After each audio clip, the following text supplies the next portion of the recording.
Halo semuanya, kali ini kita akan belajar membuat uenomi, pangan lokal khas Flores Timur NTT. Adapun alat dan bahan yang kita gunakan dapat kita lihat dan kita baca di sini ya. Proses pembuatan uenomi ini termasuk proses yang sangat sederhana karena tidak membutuhkan alat dan bahan yang super modern. Semua alat dan bahan yang dapat kita jumpai di sekitar kita. Karena orang Flores Timur merupakan penduduk yang kebanyakan bermata pencaharian sebagai petani dan nelayan, oleh sebab itu singkong atau ubi kayu merupakan salah satu jenis makanan pokok yang ada di Flores Timur. Pengolahan singkong untuk menjadi kue malar ini tidak membutuhkan waktu lama. Palingan cuma 1 minggu. Langkah awalnya adalah kita membersihkan dahulu singkong atau ubi kayu yang sudah ada ya. Membersihkannya pun dengan cara seperti biasa, tidak ada cara spesial. Jadi sebelum menjadi uenomi, bahan dasarnya adalah kue malar. Kue malar adalah singkong yang sudah dikeringkan. Jadi bahan dasarnya bukan singkong yang mentah dan baru dibersihkan ya, tetapi singkong yang sudah dikeringkan, yang dalam bahasa setempat disebut kue malar. Setelah singkong tadi sudah dibersihkan dan dipotong menjadi kecil-kecil, langkah selanjutnya adalah singkong itu dijemur. Proses penjemuran ini memakan waktu 2-3 hari tergantung cuaca di daerah setempat. Jadi, singkong yang sudah dibersihkan dan dipotong kecil-kecil ini diletakkan di atas wadah atau di atas apa saja yang dipakai sebagai wadah pengeringannya. Proses pengeringan ini bertujuan agar kadar air dalam singkong ini benar-benar habis. Jadi, untuk menjadi kue malar, singkongnya harus benar-benar kering. Jika cuaca baik, proses jemur ini bisa makan waktu 1-2 hari saja. Tetapi jika cuaca tidak bersahabat, bisa jadi 3 bahkan 1 minggu ya. Tergantung keadaan cuaca di daerah tersebut. Ini sudah proses hari kedua. Hasilnya akan terlihat di video ini ya. Nah, ini hasilnya. Setelah menjadi kering dan menjadi kue malar, berarti sekarang kita sudah mempunyai bahan dasar untuk pembuatan uenomi itu. Ingat ya, untuk menjadi uenomi kita harus butuh kue malar.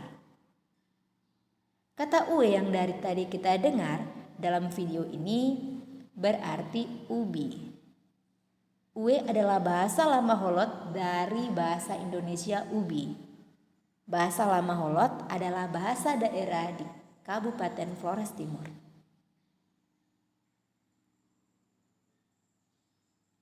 Kalau sudah menjadi kue malar, dilihat dari bentuknya mungkin akan terlihat sedikit tidak bagus.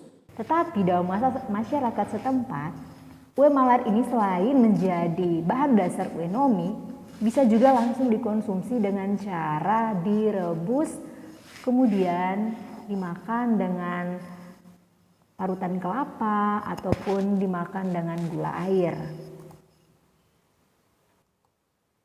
Langkah selanjutnya kita menyiapkan alat dan bahan yang sudah ada tadi agar kita bisa memulai proses pembuatannya. Kue malar tadi terdahulunya kita tumbuk agar menjadi tepung.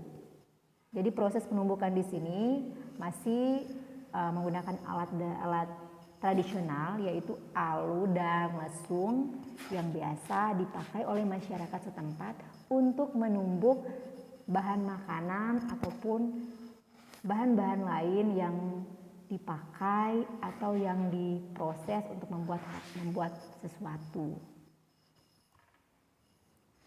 Setelah ditumbuk, kue malar tadi harus diayak. Pengayakan tepung kue malar ini bisa digunakan alat apa saja ya. Di sini kami menggunakan saringan. Langkah selanjutnya kita siapkan tungku, kita panaskan keloto. Ingat, keloto itu sejenis panci tetapi dia terbuat dari tanah liat. Kemudian ada korak. Nah, korak itu adalah tempurung kelapa, wadah untuk pembuatan dari uenomi itu. Tempelkan sedikit adonan di permukaan keloto dan perbatasan antara keloto dengan korak. Tujuannya agar tidak ada uap air yang merembes atau menguap melalui permukaan ini atau melalui celah-celah ini. Uap air hanya fokus keluar lewat koraknya, tidak melalui celah-celah lain. Langkah selanjutnya kita mencampur tepung kue malar dengan air. Kemudian masukkan gula pasir, garam, dan kelapa parut secara perlahan-lahan, kemudian ratakan. Jangan sampai terlalu mencair. Ukuran dan takaran airnya harus pas, tidak boleh terlalu kental ataupun tidak boleh terlalu cair. Harus benar-benar pas ya teman-teman. Silakan masukkan gula, garam, dan kelapa parut sesuai dengan kemauan. Jika suka yang manis-manis, tinggal tambahkan gulanya lebih banyak. Tergantung ya, tergantung selera. Ini adalah proses yang membutuhkan keahlian, bukan keahlian khusus, tetapi bagaimana supaya rasanya tetap ada, rasanya tetap terasa nikmat, terasa enak begitu ya teman-teman. Langkah selanjutnya setelah kita menempel permukaan celah-celahnya dengan adonan, kita masukkan adonan ke dalam korak yang dialas dengan daun kelapa. Ini seperti kita proses kukus, tetapi kukusnya ini dari tempurung kelapa ya, yang dalam bahasa daerah dikatakan korak tadi. Masukkan adonan ke dalam korak sampai dia penuh. Kemudian jangan lupa ya, di koraknya itu dialas daun kelapa ataupun daun lontar dan dibuat seperti di gambar. Tutup dan biarkan sampai dia matang. Tujuan dari dialasnya daun kelapa tadi supaya pada saat proses angkat kita tidak kewalahan ya teman-teman. Biarkan uenomi tadi sampai matang, kita angkat dan kita letakkan di dalam keleka. Keleka itu adalah anyaman dari daun lontar yang dia menyerupai nyiru tetapi modelnya lain ya. Di daerah setempat dinamakan keleka. Jika sudah matang, masukkan adonan selanjutnya dan ulangi proses ini sampai adonan yang sudah disiapkan tadi habis. Jadi sampai habis, terserah mau sebanyak apa, yang penting teman-teman puas dengan masakan sendiri dan saya yakin teman-teman akan suka dengan uenomi ini. Oke, uenomi kita sudah jadi. Selamat menikmati makanan khas dari Flores Timur. Salam dari Karang Taruna Sambaraja Lolere. Terima kasih.